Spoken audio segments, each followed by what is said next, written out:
one idea that's been around, it's widely associated with Ripple, but it's not only associated with Ripple, is this simple chart. What if I move fiat to crypto and crypto to fiat? This is called a bridge crypto or bridge currency. I can sort of say I can go from US dollars to Bitcoin or XRP.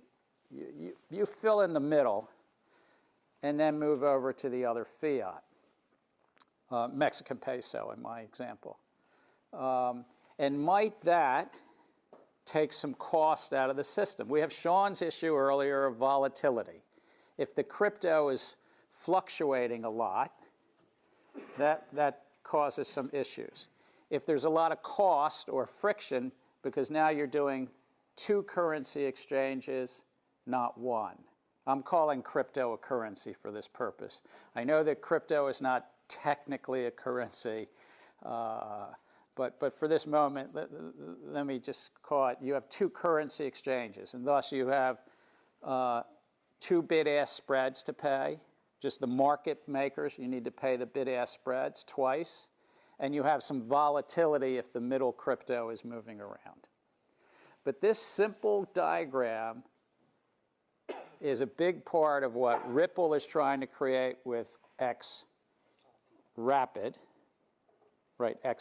XCurrent is a messaging app of Ripple's, and it's competing with Swift. And it has some reasonable adoption. A lot of banks are starting to use it. But don't confuse that with another product, which is an interesting product that kind of does this, that goes fiat to crypto, crypto to fiat. So what problem, what pain points would this be solving if it worked in the cross-border?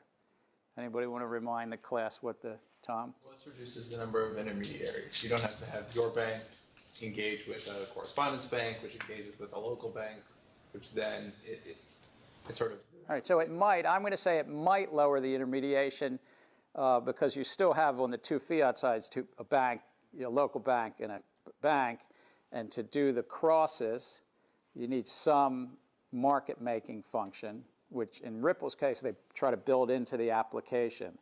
And they have market makers to provide liquidity. There was a question, somebody mentioned liquidity, some liquidity. But it might lower the numbers of intermediaries. What else might it do? And there's usually between exchanging currencies, there's a balance between like the settlement time and like the fee that you pay. So if you want quick settlement, you have to pay a higher fee. Or you can accept like a lower fee, but it takes multiple days sometimes to change over. So potentially it could solve that. So this is basically a way that you can shorten the settlement times. This can be done literally in seconds.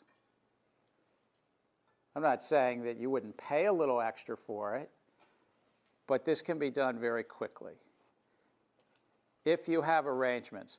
So some contend, and I've spoken to them at conferences and so forth, that big corporate treasuries are going to try to do this, that the treasury function of Apple and others might take this up.